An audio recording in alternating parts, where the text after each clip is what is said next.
Hey, everybody. This is Ken Tucker with Changescape Web. Welcome to this episode of the Marketing Guides for Small Businesses podcast. Today, I'm joined by Ian, Jeff, and Paul. Welcome, guys. Thank you. Good to be Hey, here. everybody. Yeah. So today, we're going to be talking about and discussing a survey that BrightLocal does every year that I think is just fantastic. It's the local consumer review survey.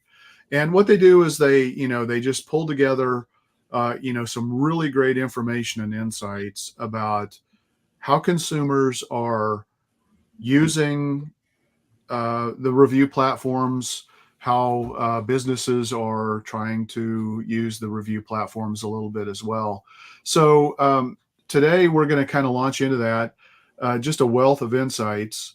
And we wanted to make sure that our audience has some things to take away because, shockingly enough, to all of us, I think, reviews are still not being fully taken advantage of by way too many small businesses. And it's such a low hanging fruit opportunity to help you with your local SEO.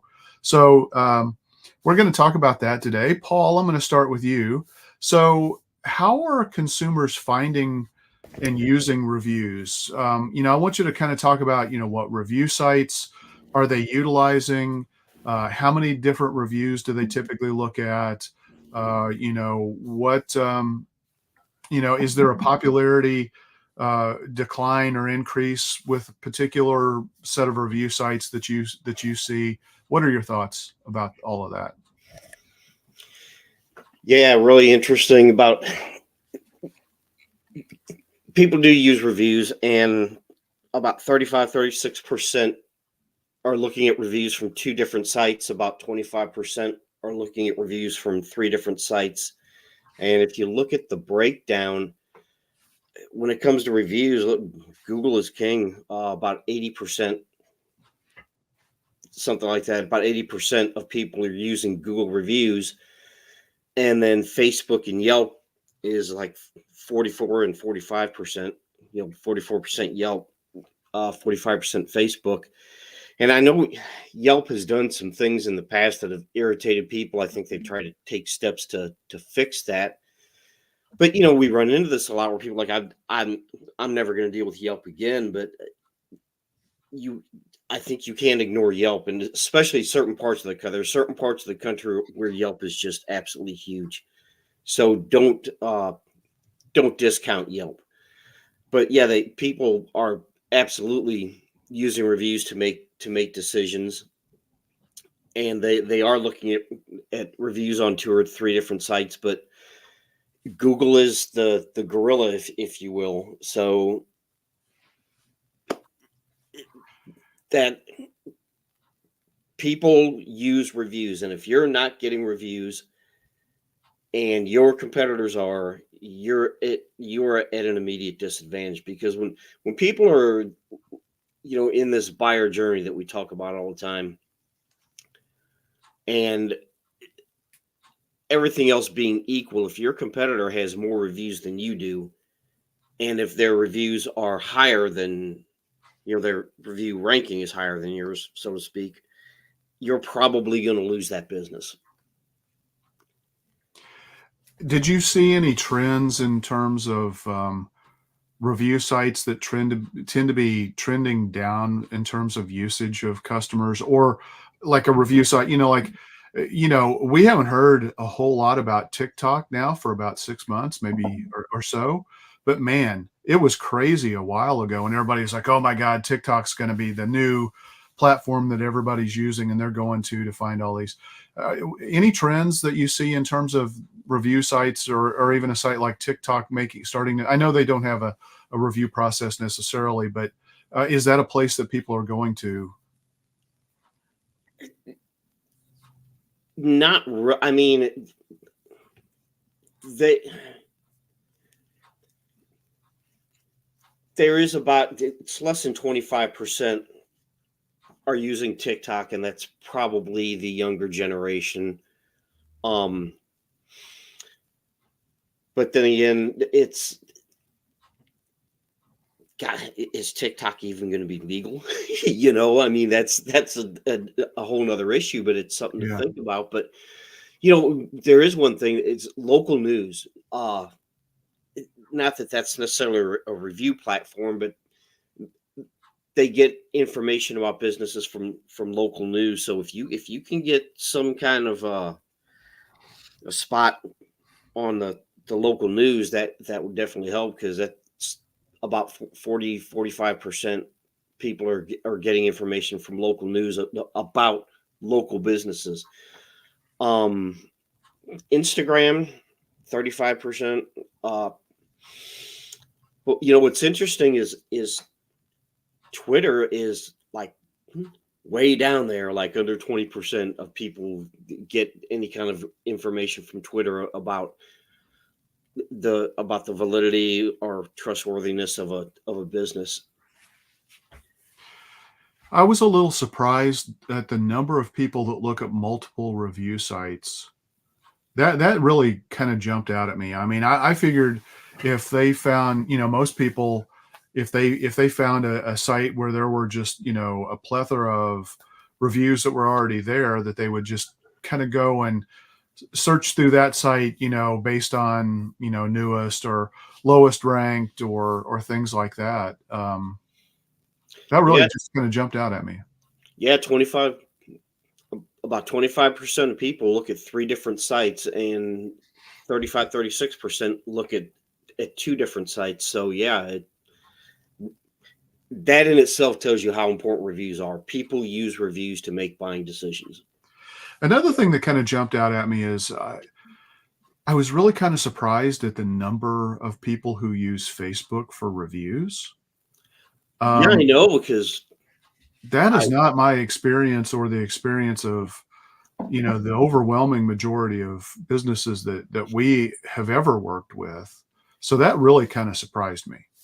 yeah, I won't go into one of my Facebook tirades, but yeah, it's You but that kind of sort of just did. but it's it when you look at it, what I found interesting is Google is 80% of the people use Google reviews, and then that drops down to 45%, almost half Yeah. on Facebook, and then 44% on Yelp. So I I think that kind of surprised me, is that Yelp and Facebook are basically deadlocked when it comes to how many people are looking at those two different sites for reviews, because you would think that Facebook would be higher when you look at their user base, but Yeah. they're they're basically in a deadlock with Facebook. But if you're gonna spend time and effort getting reviews, your priority really should be Google. That's kind of my takeaway on that. But what I did find interesting is that something else is that 25% of people look at three different sites for reviews, and then for four different sites that drops down to 9%. Yeah. Yeah, I think So it's that also for me, the three sites. One for sure, Google is the 800-pound gorilla in the room. The two or three sites was a little bit of a surprise takeaway for me as well. But I think one dimension that's missing, and I'm an engineer. Those of you that know me, I'm an engineer by deep background, so I can geek out on data and numbers all day long. But one dimension that's missing for me, and I get it would just be too much, but is the demographic, the age groups of the respondents. And the reason I bring it up is it ties back to strategy first. Know your ideal client, know your target market, and know where they get their information. yeah. Pick the review sites that are important to them. And I think having this overall sense that Facebook still gets used. If your target market is Gen Z, it's probably not Facebook. It probably is TikTok. And I think another important point is that some of these platforms are quantitative. You get the average review rating, and some of them are people are using them to go find reviews and information, but they're not getting a star rating. They're just getting the authentic voice of people putting out videos talking about a product or a service. So I think that they all have their places, but you need to take it back to the target audience that you're after and pick and choose when you ask reviews, which we'll get to for reviews, which we'll get to later. Pick and choose and ask for the right ones. But yeah, it is probably more than one and more than just Google.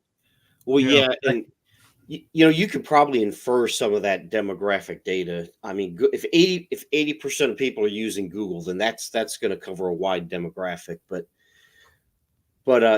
yeah, I think one of the things that really surprised me is that 23% of the people use one site, whatever that site may be, but 36% are checking reviews on two different places, and 25% are checking reviews on three different places.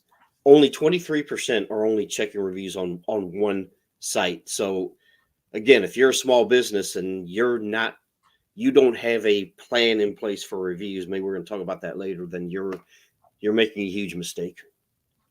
Well, and I think the thing to remember why Google actually is so powerful, it's not because they're Google, it's because of relevance, right? And I think that plays into also why people actually look at reviews or recommendations, as they're called, on Facebook equally to Yelp, is because that's where they spend time. Jeff, you were talking about where does your ideal customer spend time? If they're on Facebook, I mean, if you guys, some of us spend time on Facebook.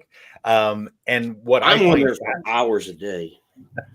what I find fascinating, though, is that people will often ask, like, who do you recommend for, or I'm in search of this, right? So they're going out to their connections on Facebook, on their social network, in this case, and asking, who would you recommend? And what happens is people will often share the link to the profile of the business or name the business, and you can go find it. And so they'll stay on Facebook and research it a bit. But the thing about Google is that it's all about relevance, right? It's and I think the really powerful element of it is it's relevant to the consumer because they're searching for a solution that they're looking for, right? They have a need, a pain point. And then on the business side, it's not just about having great reviews. That's wonderful about having that social proof, but it's the power of those reviews on the Google platform that give you visibility in the marketplace like no other platform possibly can, right? People search for solutions on Google, and they are presenting reviews that help you make a decision. And I think that's the real key to it all, is reviews are all about how do we equip people to make good decisions. Yeah. One thing about Yelp, and I know a lot of people have a lot of really strong feelings about Yelp. Many business owners have very negative feelings about Yelp. But the reality is Yelp is a juggernaut when it comes to search results. When you type in a search for almost any type of business, if you skip down below the Google Maps, which takes some effort, I mean, no doubt Google Maps dominates, and that's where the Google reviews are going to come into play. But you almost always, in one of the top 3 organic listings, is going to be a Yelp top list, and people click through that. So, in some geographies, not if you're in major metropolitan areas, if you're in a smaller, 100,000 person community, yeah, Yelp's not going to be nearly the factor. But if you're in bigger metropolitan areas, especially the coasts of the U.S., the East Coast, West Coast, the mountain states, because a lot of people are moving from the West Coast to the U.S. mountainous areas, Boise, Idaho, Denver, places like that. And in Texas and Phoenix, Yelp is a juggernaut. But even if it's not, Ian, it is going to show up incredibly well in search results. So only in some geographies, though. I've tested it for clients all over the place, and in some geographies, like you're talking about, super strong. Yeah, because they've created a beachhead there, right? So that helps them show up in search results. Yeah, but the other side that's interesting about Yelp is most people don't spend time on Yelp for any other purpose but to search for businesses, right? So it's in that way, if you've created a behavior in a particular area and the trust level for Yelp is high, then it's a fantastic platform. If that's not there, that's where you have to have some real business intelligence to make sure that you're not wasting money on a platform that's not going to serve you. If your ideal clients, like Jeff said, aren't there, there's no point. I mean, there's just one last thing about Yelp. Unlike these other platforms, Yelp tries to be the most restrictive in terms of how does a business drive people to Yelp. Yelp really wants organic, natural behavior of people who use the Yelp app to go write reviews. That is not the case on any of these other platforms. And Yelp actually has pretty stringent policies. And that's why Yelp reviews oftentimes don't show up, is because people try to manipulate and drive people to go write Yelp reviews. And Yelp doesn't want to have any part of that. It wants it to be an organic, user-driven experience from Yelpers. And, and if you don't fundamentally understand that, you're not going to have success with Yelp. So to state that even more succinctly, Ken, it's ask people to review you on Yelp, but don't give them a link to go do it. Exactly. They have to go there themselves. Exactly. Hey, before we jump to the next question, there's one more thing that kind of jumped out at me that I thought was worth mentioning, and that is the Better Business Bureau. It was on the list, but it was way down the list, and that's not a surprise. But I went back to the old data. They gave links back to 2017, which in internet years is forever ago, but really only 7 years ago, right? Better Business Bureau was the top review site. Wow. And now it's like, better what? Yeah. And I think the key takeaway there is for everyone, don't get complacent in where you're assuming people are going for reviews. Look at this kind of data, talk to the experts, follow the information. And again, go back to your ideal clients. Every once in a while, ask them, hey, where did you find us? Well, you should always be asking that, but where do you look for reviews, that kind of thing. And don't assume that the top one this year is going to be the top one next year. It probably will be Google, but number 2, number 3 are probably going to jockey around, and always be factoring that into, how we adapt and change things in approaching marketing. Yeah. And as you said, Jeff, you got to understand your ideal audience. I mean, if your ideal audience are just fiercely devoted to and advocate, what's the word? Avid users of TikTok. You gotta take advantage of that. And so that was a great point. I'm glad you brought that up. I want you to kind of pivot here and let's talk about what are the most important review factors that are out there. Can you just kind of go through some of the things that were in the survey and also just kind of add your insights? Yeah. There's several. And again, it goes back to how are people using reviews? What do they want to get out of it? And what do they want to see? And really the impressions they form of your business based on them. Responses is one big one. People are expecting responses. And I think that's because it shows engagement. And as much as we think people just have their heads down in their screens all the time, they are looking for some kind of engagement. Digital engagement is a form of engagement, right? So responding to reviews is actually more important than I had assumed it was. So that was a takeaway for me. And responding to all reviews, not just negative ones. I think a lot of business owners may say, well, if it's good, I don't need to worry about it. I don't need to say anything. If it's bad, I need to try and do damage control. And there's a right and wrong way to do that, by the way. But responding to positive reviews is important too. And how fast, how timely businesses respond comes into play. So we kind of unpack that and dig through that a little bit. And then even the way to respond. A lot of business owners might be, I don't know what to say. I don't know how to respond. So there's some insights we can gain from the survey data on that. But in terms of the review factors that make people feel positive about using a business, because that's what we really want to do, right? We want to build up this body of reviews on multiple platforms, as we just talked about, for the purpose of helping people decide to come do business with you. In a little bit of that, you can get into how You ask people for reviews. You can kind of suggest how they word things. You don't want to write it for them. That needs to be authentic and genuine, but you can kind of say, it would be helpful if you talked about these topics. It would be helpful if you mentioned, whatever.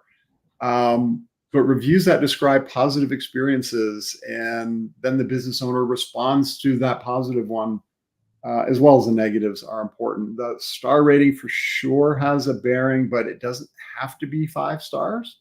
And in fact, there's something to be said for not having a 5-star rating. It's too easy to assume a 5-star rating means that you're just, asking only the people that are going to give you 5 stars for reviews. Having a negative one once in a while that pulls your rating down a little bit can actually be a good thing. It shows that you're real. And then when you show in your response how you respond to it, that matters too. So yeah, prompting for the reviews at the right time. I know we're going to talk about that later. Kind of asking for people to talk about the experience, responding to them, good and bad. Those are all factors that come in. Adding photos can help. There's some new tools that are coming out that use photos as a prompt for a review. It's a photo to remind somebody of what you did for them, and then ask for a review at the same time. But people are really looking at the authenticity. They're looking at how can that review help them make a decision. And then again, the positive experiences, something like 69% of consumers feel positive about using a business if its reviews describe positive experiences. I mean, that kind of makes sense. And consumers will feel positive about a business if its reviews are written by named users, maybe first name, last initial, but not just some random thing that they think could be a bot. In terms of the star ratings that people are looking for, like I said, it doesn't have to be 5 stars. When the question was asked about what minimum average star rating a business needs for a consumer to consider using it, if you're at even 4 stars, you can catch 37% of the people that are interested in doing business with you. They would consider using you at 4 stars or above.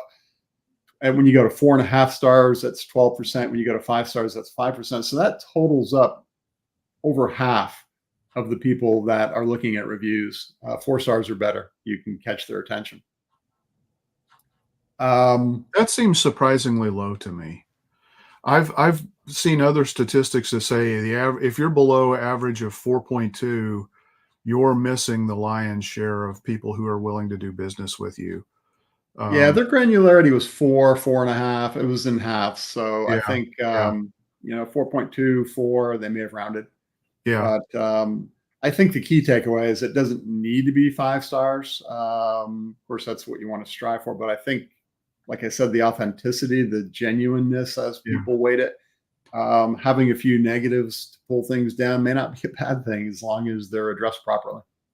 Well, and I think the other takeaway is you probably ought to work hard to try to get above a 4-star rating. Oh yeah, definitely. I would still like to see 4.5 or better. You said 4.2, but yeah, but 4 is kind of like in my mind, 4 is like the minimum, the minimum that you want to strive for. Yeah.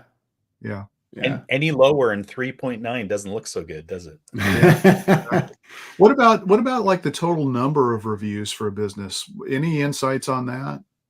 Yeah, it's we've always vary widely, obviously, based on the nature of the business, but it's gonna vary by the competition in your marketplace too. I think if you're in a smaller market where there aren't as many competitors, then maybe 20 or 30 reviews can get you by.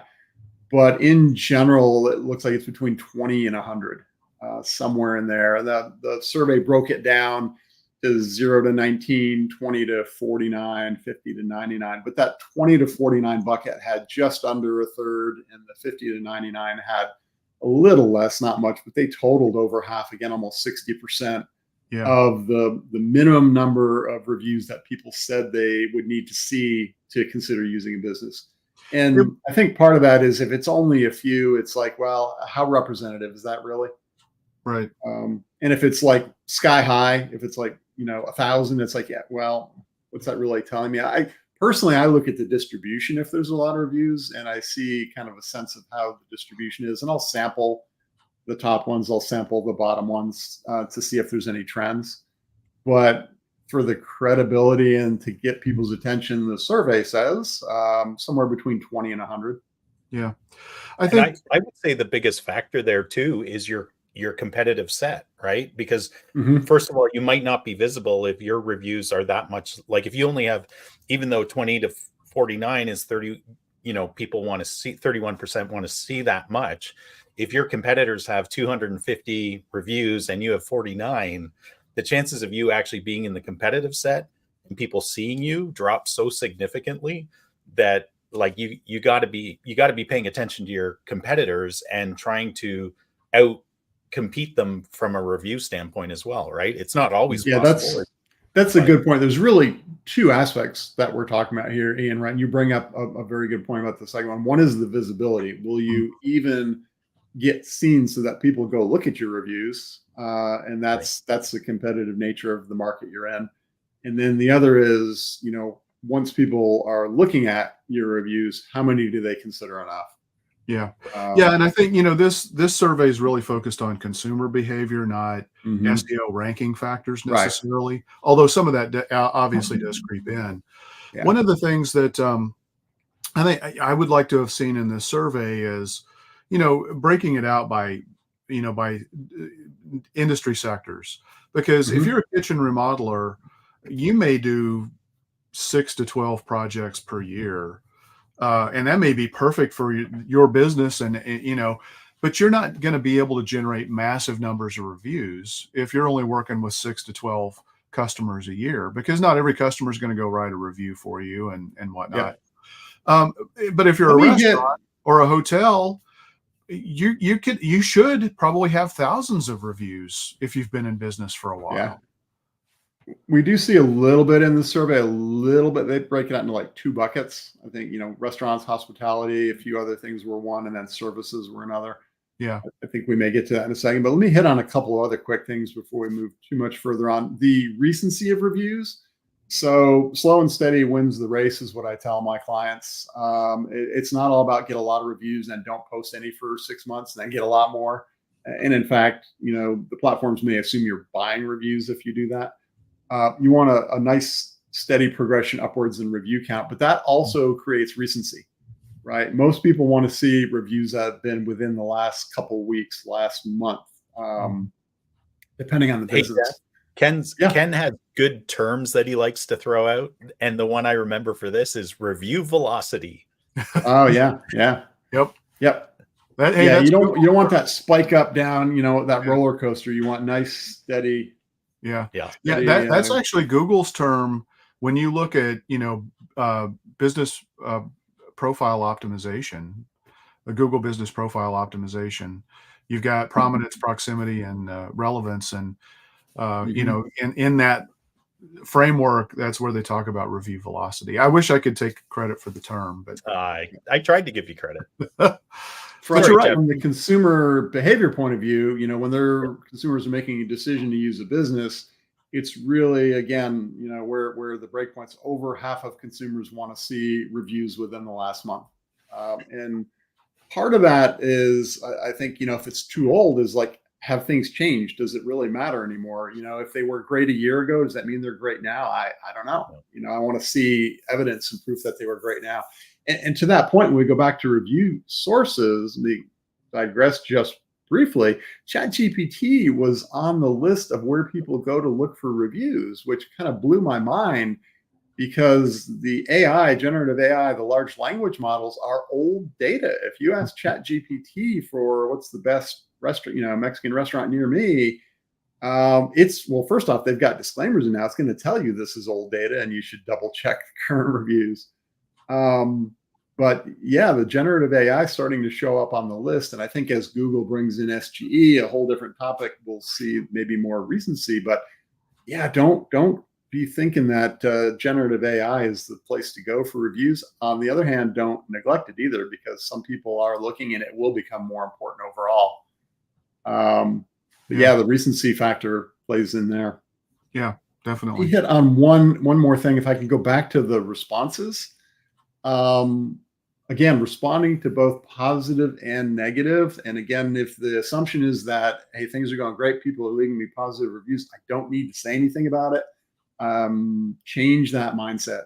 Respond to positive reviews as well, even if it's just a simple thanks. We appreciate you. We're glad you had the experience. This is what we strive for. Respond to all reviews, not just negative ones. And the negative ones, respond in a positive way that tries to turn it around. Don't get into an argument. That's never going to end well. Or just take the conversation offline. Demonstrate that you care, demonstrate that you want to reach out and work with somebody, but take it offline, because you never know when you're going to actually be just pouring fuel on the fire. Yeah, that's when I say, respond to it in a positive. I mean, that's typically what it is. Hey, I'm really sorry you had that experience. Please give us a call. We'd like to talk to you more about it. That. Yeah. And then ideally, if you can turn it around with that client or that customer, then they can either retract or post the review. And that actually happened to one of my clients. They had a sales appointment just go terribly wrong. Sales guy was leaving. He was on his way out the door and he just didn't care. And they got flamed on Google. 1-star review, terrible this, terrible that, the other thing. They called him up and they said, hey, we're very sorry. What happened? What can we do to make it right? They had a conversation. The customer wound up and said, yeah, I was a little hot-headed, and he took the review down.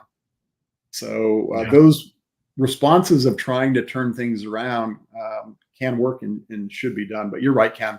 Kind of say, here's what we're going to do, and then take it offline, and then go from there. Yeah. Hey, and in some cases, there was a surprising stat in there too about responses where they had tested out AI responses versus human written responses. Yeah. And that that goes to the people sided with the AI responses, which I thought was quite interesting, because maybe part of that too is it takes the kind of the passion or the emotion out of responding sometimes, because some businesses don't always respond appropriately.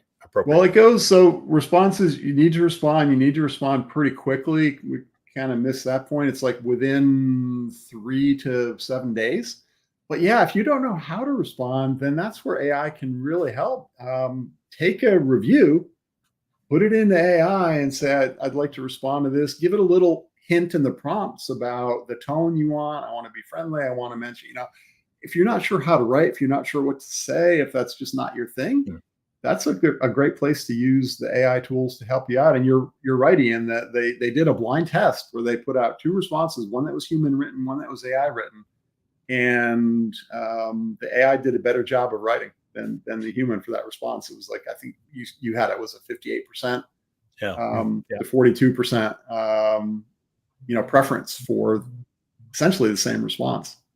And that was pretty cool. Yeah. What's interesting is with AI tools, maybe an insider tip here is, when you write a review, you actually have an opportunity to add some SEO value to that review by the words that you use. And if you incorporate keywords and things like that. So what's great about AI responses is it takes the language of the customer when they wrote the review and it echoes it back to them in a really positive but still sincere sounding way. Yeah. And it just generates additional content that can more than likely have some really good SEO value. So I think using AI for responses, especially if you're in a super high volume, market like restaurants, I think it's almost a requirement, to be able to use AI to respond in a timely manner, because there is definitely an uplift as well from an SEO perspective, even though we're not talking about that necessarily today when you do respond to each and every review. Yeah. And let me be clear. We're not talking about an automation bot that connects in and responds to everything for you automatically. We're just talking about using AI to help craft the responses. Because you still need to, as a business owner, you should still be staying in touch with the reviews and making sure that the responses are reflecting, your brand and what you want to say, and not just trying to connect everything in an automated fashion. A good platform will have AI write the response for you. Yeah. It'll have review it and prove it before it's Exactly. yeah. But that's perfectly okay with with the review sites, at least with Google. I don't know about. And just as an example, we were testing out some AI responses to reviews, and you have to watch. Obviously, we're reviewing them before they went live, but you have, especially on Google, Facebook, some of the channels where people don't use their real names, and if the person has their profile as Popcorn Chicken and you respond to that and say, "Hey, Popcorn Chicken, thanks for the review," it just looks stupid. So, just make sure you edit them just like these guys are talking about. So Ian, let's get to you. Talk about trust in business reviews. There's I think a lot of people use reviews and ratings and recommendations largely interchangeably. They do mean different things.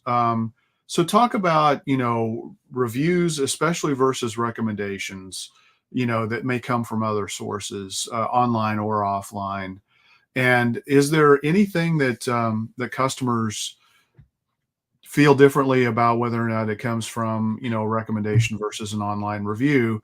And then also, are customers able to kind of sniff out fake reviews? Sure. Yeah. So there is some data in the study about this. I think what's interesting, especially because we've all been in the industry for a while now, what I'd love to do is I actually love to compare studies, because there was a study that had been done year after year after year, and I haven't seen the most up-to-date version of it, by a different organization, where in their study, consumers valued online reviews.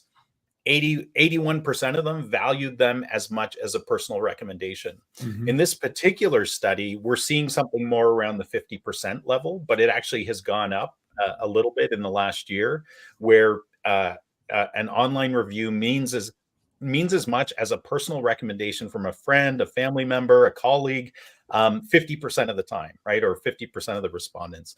So regardless of what the exact stat is, it gives you a good range to realize as a business, wow, online reviews are super, super important, right? I think we've probably hammered that home today in another podcast, but you should not be ignoring these. Right. Now, influencers. So it talked a little bit about, I trust consumer reviews as much as recommendations from social influencers I follow. I thought this was interesting in that this was actually lower than a personal recommendation from a friend or family member, meaning the value of an online review was perceived as lower than 35% trusted an online review versus a social media influencer. So I thought that was interesting, that they had put social influencers out to such a high level. Another one that was interesting was I trust consumer reviews as much as professionally written articles by topic experts. So again, this was around the 31% level. So this goes to support what we as marketing consultants talk a lot about, and that's putting out content that positions you as an expert in the field. Because again, it surprised me a little bit that people put this on such a high level compared to reviews, because it's quite different. And then the other one that was interesting was I trust consumer reviews as much as recommendations from influencers within my local community. And this was at 24%. So I thought that was an interesting one as well. The key thing here is, if you can get recommendations from all of these, man, you're hitting it out of the park. Right. The other thing that I think is interesting, this is more anecdotal and not from the study, at least I didn't see this in the study, was, and you guys probably experienced this as well. We talked a little bit about Facebook reviews and that kind of stuff, where they're more a recommendation. I personally actually see far more spam on Facebook reviews than I see anywhere else. And I find them far less impactful because I'm not necessarily in a buying decision when I might come across that information. Whereas with Google, you're making a buying decision at the time, right? You're searching for a solution. Can I add to that real quick? Absolutely. So you had mentioned earlier, about how people use Facebook to actually create a post and say, "Hey, I'm looking for a company that delivers this service in my location X," Yep. kind of thing. And you know, uh, this is not going to be a popular answer or a popular comment, I guess I should say. But honestly, I think 50% of the time, why people do that is not. I mean, sure, they may take the recommendations that they get, but they're just trying to find a way to drive visibility so that they show up in your news feed more. Well, again, this is personal anecdotal evidence. Like I see this all the time in the community I live in. Yeah. Because I'm pretty tied in to the business community, but I'm also a consumer here. And what I find fascinating is that a lot of people do ask legitimate questions like, "Hey, what's the best pizza in town? Hey, who's the best chiropractor?" That kind of stuff. Hmm. And that and these are real consumers asking real questions. I wouldn't do that personally. Like I would search on Google and look at reviews, and I'd ask friends and family, but Right. that's what some people do naturally. Yeah. And it has a pretty big impact judging by the number of responses you see. Because Right. for a small community, lots and Yeah. lots of responses. People get Yeah. passionate about their favorite pizza. Oh, they do for sure.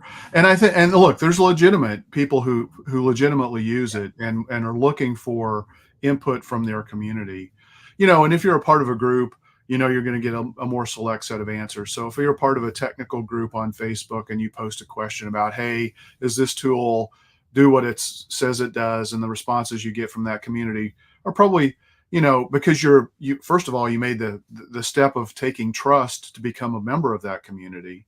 You may take those a little bit more seriously. I do think that there's a lot of people though who literally they just ask those questions because they want because it builds engagement. Yeah. And it helps them show up in the news feed. Right. So as an example, Ken, it's like me posting like, "Hey, who's the best digital marketer in Bradford, Ontario?" Right? Like, so, hopefully people would support me and be like, "Oh, you are," but Yeah. then that looks stupid. Like, I don't know. But even if it's not But I self-promoting, have seen that. You're right. I've seen even it. if it's not self-promoting though, it's like, tell me the best roofer. Um, eh, eh, eh, a lot of times people are doing that literally just to get visibility. Interesting. It's annoying. Anyway, um, I'll finish up my response because you asked about fake reviews as well, Ken. yeah, What is interesting in the fake review side? So lots and consumers definitely see fake reviews, right? I don't think that's any surprise to us. I actually don't know if they even provided. Yeah, I don't think they actually provided like an aggregate, like, "Hey, this is the percentage of people that have seen fake reviews." But what they have done is broken it down by platform. So the most guilty platform is Amazon. That's not really in our topic today because it's all e-commerce, but necessarily, Facebook is up there at 40%. Google actually dropped significantly, and I don't think, being in the industry, I don't think we're at all surprised by that because they've really crunched down on fake reviews, how reviews are posted. I mean, they went so far overboard that a lot of legitimate reviews were actually deleted. That a lot of businesses have experienced that. I know certainly I have, my colleagues and my clients have seen that. But yeah, I think there's, there are fake reviews. I think what Jeff talked about, where he said, "This is how I look at reviews," right? You look at the aggregate, you look at the newest ones, you look at the best ones, you look at the worst ones. I think we as consumers have all become self-educated in a way, or self-trained to how do we spot fake reviews. So I think that was one of the things in the study, was that people are getting more savvy at spotting fake reviews, but also that the actual review sites are getting better at clamping down on these as well. Yeah. There was one other thing where it asked, what would make consumers suspicious about reviews as fake. And some of it was like if there's a star rating but no words, right? I think we all are a little suspicious of those. If the review was obviously written by AI, which was interesting. How you know that, if it's a well-written AI response, I don't know, because they're made to mimic humans, right?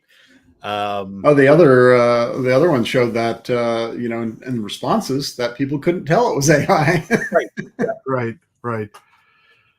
If you Yeah. don't edit it, though, I mean, AI sometimes, Yeah. will even start out, sure, or Right.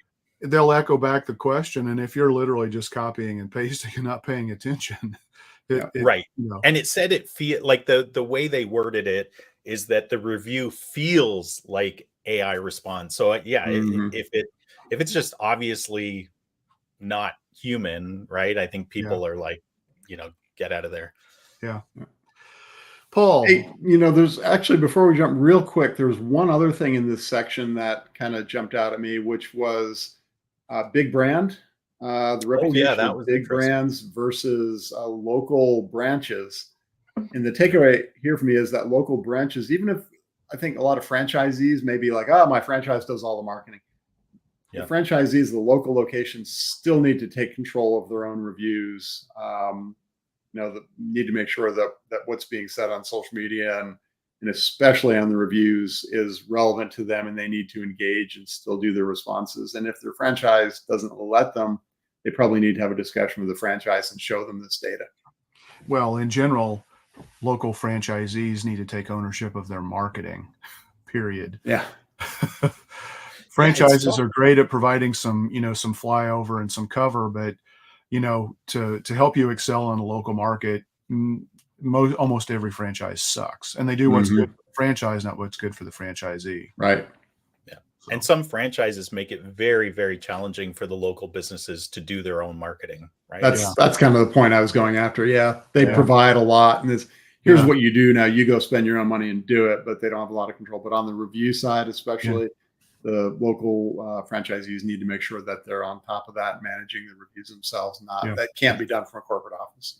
True. And the additional point that they made in this, Jeff, I think that was really, really powerful, was that 91% of consumers say that the local branch reviews impact their perception of the wider brand, right? So that's that's why the bigger brand should be taking this seriously. Yeah, it goes both ways. Yep. Yeah. Paul, I mean, we're getting fairly close on time here, so we need to be pretty quick because there were a couple of other points that I wanted to make sure we kind of talked about. One is, how are consumers writing reviews? Are they writing both for positive reviews and for negative reviews? Is there any skewing one way or the other? And also, how are they being prompted, if at all, to go write those reviews? Yeah, I'll try to go through this pretty quick because they provided a lot of data on this. You could almost write a book on it. But I think I did.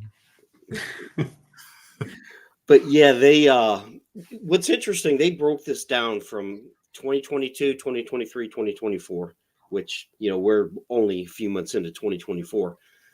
But what's trending up is people that only leave reviews for a positive experience has gone from 34% in 2022 to 38% in 2024. So they're leaving more reviews. I guess what struck me is that people that only leave reviews for a negative experience is much lower than what I've seen in other statistics, from 7% in 2022 to 10% in 2024. People that are leaving reviews for both a positive and a negative experience has actually dropped from 33% in 2022 to 28% or 25% in 2024. So that kind of stuck out to me, because the other statistics I've seen kind of contradict that. But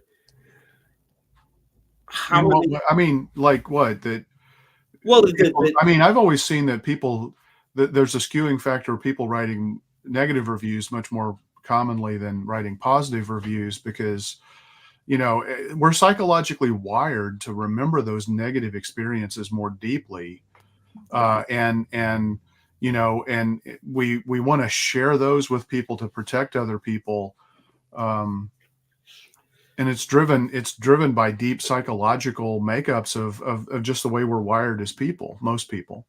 Yeah, and what they're saying is that people that leave reviews only for a positive experience is at 38%, and people that leave reviews only for a negative experience is at 10%.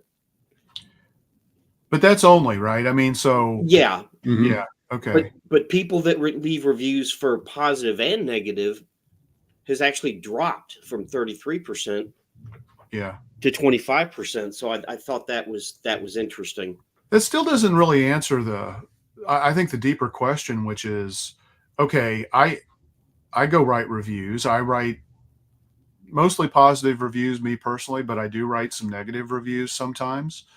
So I write both, but it doesn't show cumulatively of all reviews how many people are going to be driven unless they're prompted to go write, a review one way or the other. Well, Yeah, I think that's my takeaway is that consumers are writing positive reviews. So if anyone has the impression of like, oh, I don't want to ask because they won't do it, and they might write a negative one, you get what you ask for, right? We're going to talk about that in a minute, but Right. people will write positive reviews. You just got to ask for them. Yeah. Well, and that goes to the second part of your question of, are they being asked? Well, it doesn't break down how often they're being asked. Well, it kind of does a little bit, but a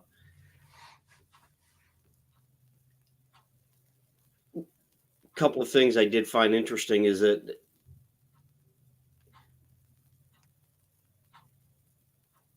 and I don't know if I should go into this, but that how many businesses are using so-called prohibited methods of asking for reviews has gone up drastically. I mean, and I won't break that down because, like I said, we're running short on time. But yeah, they are being asked to leave reviews. And How? I think Jeff's going to cover this, isn't he? Yeah. Yeah. Paul, is there any notion how? I mean, are people being asked in person? Are they being sent emails, texts? I mean, any feel for that, or any change in trends on that?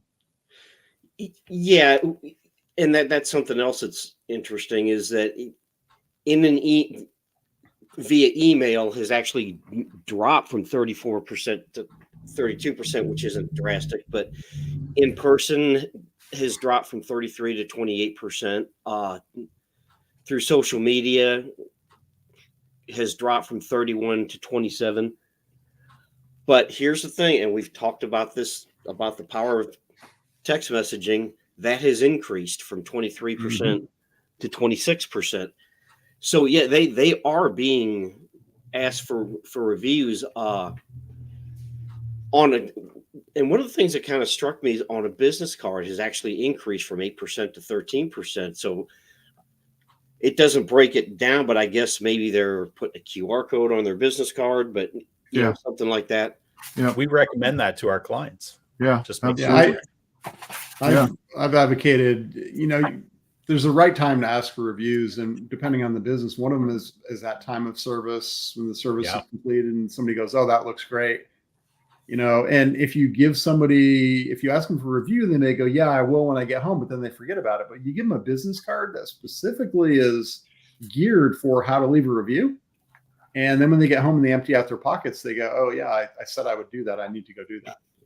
So, or even better, if you're a home service business, like you just cut down a tree for someone, you cleaned it up perfectly, you're showing it to them as you're leaving, you give them the card like, hey, you sound like you really appreciated our service today. Do you mind leaving us a review for the next person? Right. And people, Ken, you've been playing around with some tap cards to do that, right? That same NFC technology, literally, they tap their phone to a card and it pops up the Google review window right then and there. Yeah. And what's great about that is you can ask, but look, life gets in the way, right? I mean, that's why most people never wind up getting around to writing a review. If you're doing it at the conclusion of a successful, experience for a customer, there's not going to be a better time to ever get it done. And you want to take the friction away from that. So you got to get over, first of all, asking for the review, and second of all, removing as much friction from it as possible. Yeah. Well, and then you send a text message follow-up. But the other thing is, if they're asked for a review, 19% always left a review, and 26% left a review more than half the time. So you have to ask. And it's okay if people don't write reviews. It doesn't mean that they didn't like you or that they had a bad experience. It just means life gets in the way, and there are a lot of other competing things that are asking for their brain power, right? So, get over it. Jeff, I want to get to you. Yeah, I'll try and be quick here. I think I think go ahead. The essential thing I want you to really focus on is, are businesses offering incentives to write reviews, and what in the world is, what is your thinking on that, and what is the policy behind that? Because people need to understand this. Yeah, it's one that I want to make sure we didn't miss either. So the question was, do consumers recall being incentivized to write a business review? So incentivized means just, hey, write a review, we'll give you a discount. Write a review, we'll send you a buy one get one free appetizer. Whatever the offer is, write a review, we'll do something for you. I think businesses may not necessarily do this with bad intentions. It may be, hey, we want to just take care of our customers, our clients, but don't do it is the bottom line. Just stop it. It is almost banned, depending on the platform. It can get you banned practice. Google has said there should be no incentivizing reviews. Right. Don't do it. And if they find out, so that's the question, but your competitor could turn you in, right? Then they can ban you. It even goes to the Federal Trade Commission level. It can fall into the deceptive practices category. If you're getting reviews that are cherry picked, or you're only asking for positives, there used to be in a lot of the review platforms, and some there still are, this thing called review gating. You ask a question in an email, how do we do? And if they click the 4 or 5 star button, you take them to the Google review site and say, please leave us a review. And if they click the 1, 2, or 3, you don't. That's deceptive right there. So don't incentivize, don't make offers for people to leave reviews. Some people would say, oh, as long as I'm not guiding them which way, it's okay, just to get them to do it. No, even that isn't, because there's a psychological, if they're offering me incentive, I need to say good things about them. So we can have unintended consequences. Just don't do it is the key. Save it for your referrals. Yeah. Give people an incentive to refer you. Don't use it for reviews. Exactly. But in terms of asking for reviews, absolutely ask for reviews. Don't cherry pick. Don't guide them one way or the other. Ask for reviews. You maybe can give them some suggestions about things to mention, keywords. It would be great if you could talk about whatever, but don't guide them toward any particular rating, and do it at the right time and do it quickly. Do it within, I think the statistics are, it needs to be within a week or so to catch most of the people that would write a review for you. Even, some things it should be the same day or within the next day, but certainly within a week. If you're a restaurant, if you ask somebody, if my wife, said, what did we have for dinner last Monday? I can't remember it. How am I going to remember it to write a review? If you're a restaurant, it needs to be right away. Yeah. If it's a big, construction project, maybe it's after they've had time to settle in and get used to it, but it still needs to be quick while the positive experience is fresh in people's minds. Ian, what are your thoughts about all of this? Yeah, we've covered this really well, guys. I think we've done a really good job. The one thing I want people to get, if there's one nugget of information above and beyond, it's that consumers read online reviews. So one of the stats they provide is that it's broken down by always read a review, regularly read a review, occasionally read a review, or never. And between the always and occasionally, so always, regularly, occasionally, it's 97% of all people occasionally do reviews, right? At least occasionally. And then if you only look at always and regularly, you're at 45%. So if you want to connect with potential buyers, don't ignore this. It's easy to do. It's just a behavior thing that you as a business have to really involve yourself in. Put some focus on it. It's easy, very cost-effective thing to do. Everybody should be doing it, I think. Yeah, I think again, look, I get it, because I know the way I buy influences the way I sell. And so as a business owner, don't let your own personal biases, if you hate getting review requests, because I mean, if you go to a dentist's office or a doctor's office, I mean, you're just inundated with review requests. Other industries are going to be equally as bad. I don't mean to just pick those two out, but I know from personal experience, and that may shape my behavior to say, man, I hate asking for reviews. I don't want to be that guy. I don't want to be that annoying factor. But the reality is, you got to get over that, because people do use reviews and they're willing to write reviews, as we've talked about. Mhm. So yeah, absolutely. All right. Well, we're at an hour. So, guys, thanks. This was a great topic. Super important. I hope everybody takes this to heart and really, tries to find actionable things that they can do immediately to help improve their businesses. And if you need any help, obviously, reach out to us. Or if there's anything that we covered that you want us to go into more detail about, by all means, ask us. Ian, you want to wrap us up today? Sure. Thanks for joining us. And until next week, keep calm and mark it on, folks.